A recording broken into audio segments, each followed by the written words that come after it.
नमस्कार दोस्तों, मैं संदीप यादव आप सबका हमारे YouTube चैनल स्काई प्रॉपर्टी में हार्दिक स्वागत करता हूँ। साल से इस प्रोफेशन के अंदर हूँ, रियल एस्टेट के अंदर। तो मैं मेरी तरफ से बहुत बेहतरीन बताने की कोशिश करूँगा। जैसे सबसे पहले मैं बात करता हूँ रेरा की। रेरा 2016 के अंदर आया था। और ये रेरा क्यों आया? ये इसलिए आया कि बिल्डर्स और डेवलपर्स को रेगुलेट करने के लिए रेरा बनाया गया कि ये कस्टमर का विशेष ध्यान रखा गया है कि कस्टमर के साथ कोई भी फ्रॉड ना हो। इसके लिए ये रेरा बनाया गया। जैसे कि सभी बैंकों को रेगुलेट करने के लिए आरबीआई होता है ना, आरबीआई सबको रेगुलेट करता है। उसी प्रकार से ये सभी बिल्डर्स और डेवलपर्स को रेरा करता है, real estate regulatory authority. Rajasthan के अंदर Rajasthan real estate regulatory authority होता है और इंडिया के अंदर ये रियल इस्टेट रेगुलेटरी अथॉरिटी है। जैसे इंश्योरेंस कंपनियों को रेगुलेट आईआरडीए करता है, इंश्योरेंस रेगुलेटरी अथॉरिटी। इसी प्रकार से ये रेरा है जो कि सभी डेवलपर्स को करता है। ये आया, इसका कारण क्या था आने का कि बहुत बड़ी चीटिंग हो गई थी दिल्ली गुड़गांव के अंदर। कस्टमर को प्रॉपर सर्विसेज नहीं मिल पाई, पोजीशन टाइम पे नहीं मिल पाया, बड़ी बड़ी कंपनियां फेल हो गई थी। इस कारण से रेरा लाया गया कि कोई भी अगर चीटिंग होती है तो उसका फुल्ली किसी को शिकायत कर पाएँ या उसका समाधान हो पाए, इसके लिए रेरा बनाया गया। अभी रेरा की गाइडलाइंस के हिसाब से सभी को काम करना होता है। कोई छोटा मोटा डेवलपर्स होता है वो रेरा नहीं लेता, मतलब रेरा के थ्रू काम नहीं करता। बाकी सभी डेवलपर्स जो यहाँ पे काम करते हैं, जो बड़ा काम करते हैं और ऑथराइज काम करते हैं, वो रेरा का लाइसेंस लेके ही काम करते हैं। हम यहाँ पे जो काम करने वाले एम्प्लॉई हैं वो भी एक रेरा की लाइसेंस लेके ही काम करते हैं। हम ऑथराइज एजेंट हैं जो डील्स सेल्स या परचेज करने के लिए बहुत ही ज़रूरी होता है।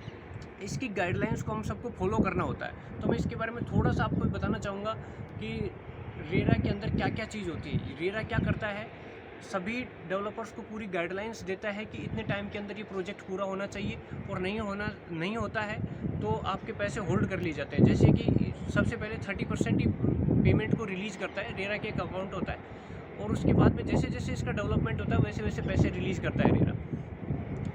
अब मैं बात करता हूँ रेरा के बाद में जेडीए के बारे में। जेडीए ये लोकल बॉडी होती है जो कि हर एक स्टेट की, हर एक मतलब शहर की एक लोकल बॉडी होती है। तो जयपुर की जयपुर डेवलपमेंट अथॉरिटी जेडीए, उसके थ्रू भी अपन अप्रूव करवा के ही ये प्रोसेस में मतलब सेल्स कर सकते हैं। तो जेडीए से अप्रूव होने का मतलब है कि यहाँ पे कोई भी सेक्टर प्लान के हिसाब से पूरा जेडीए तैयार करता है। और इसके अलावा मतलब सड़कें किधर से जाएंगी, रेलवे लाइन, बड़े इंफ्रास्ट्रक्चर कहाँ आने वाले हैं, सरकार की मतलब नई नीति क्या है, और आने वाले मतलब 50 साल का पहले से ये प्रॉपर तैयार करके रहता है, नियोजन करके रखता है कि कौन सी चीज़ कहाँ पे आएगी। तो जैसे कुछ एरिया के अंदर, जैसे मैं दिल्ली एरिया की बात करूँ तो वहाँ पहाड़ी एरिया, वहाँ पे फ्यूचर का कोई प्लान नहीं है। तो हम जो प्रोजेक्ट लेके आते हैं वो बहुत ही सही जगह पे जेडीए के हिसाब से, आने वाले फ्यूचर के हिसाब से लेके आते हैं कि कस्टमर का जो पैसा है वो कैसे इंक्रीज हो, मतलब रहने की सुविधाओं के साथ साथ में प्रॉपर्टी की वैल्यू भी बढ़े।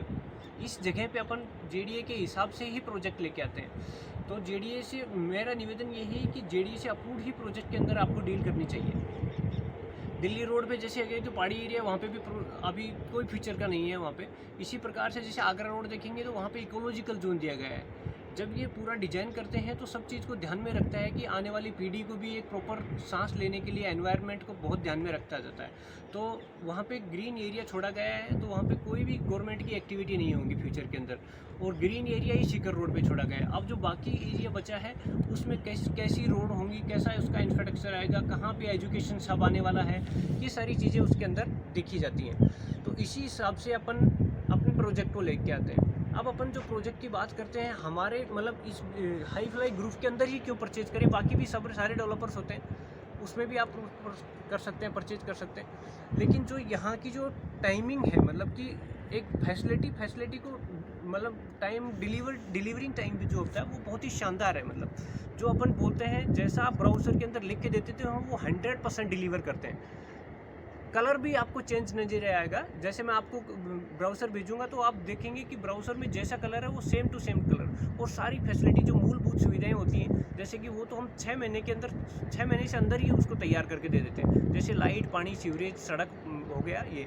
और मंदिर और कम्युनिटी हॉल है वो 2 साल का समय होता है, लेकिन हम मैक्सिमम से मैक्सिमम एक साल के अंदर उसको तैयार करके देते हैं। आज जो मैं बात करने वाला हूँ हमारे नए प्रोजेक्ट की, जो कि सिरसी रोड पे स्थित है, मैं उसके बारे में आपको थोड़ा सा ब्रीफ करना चाहता हूँ।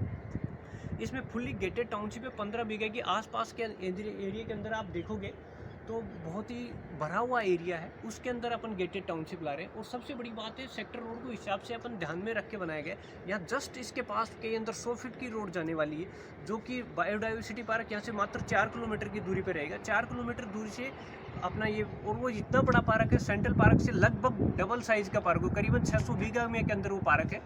और जस्ट उसके बाद में कॉमर्शियल एक्टिविटी है। कॉमर्शियल एक्टिविटी के बाद, उसके बाद लगता हुआ ही 200 फीट का रोड है, फिर उसके बाद कॉमर्शियल एक्टिविटी है, उसके बाद रेलवे लाइन है। तो ये बहुत ही मतलब प्रॉफिट देने वाली जगह पे मैं आज आपको बता रहा हूँ। सिरसी रोड पे है, सिरसी रोड से मात्र 2 किलोमीटर की दूरी, बिंदाई स्टैंड से मात्र 2 किलोमीटर दूर ये टाउनशिप है।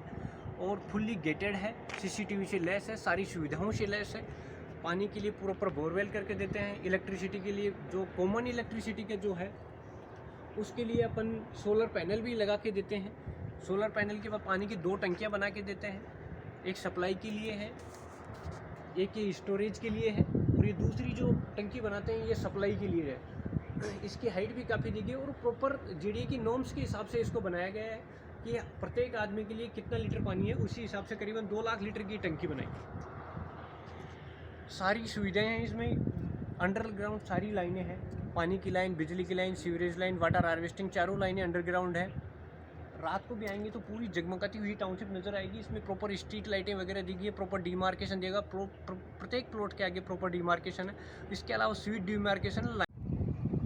दोस्तों इसके बाद मैं बात करता हूँ अपने इसकी प्रोजेक्ट के अंदर जो प्लॉट्स हैं, प्लॉट साइज़ की और रोड साइज़ की। रोड साइज़ की बात करें तो इसमें 60 फीट का रोड और 30 फीट का रोड अवेलेबल है, जिसके अंदर 100 गज से लेके और 400 गज तक के प्लॉट साइज़ अवेलेबल है। प्रॉपर डिमार्केशन के साथ में प्लॉट है, प्रॉपर डिमार्केशन दिया गया है। प्रत्येक प्लॉट के आगे लाइट का, सीवरेज का कनेक्शन है और टाइल्स की रोड रहने वाली है।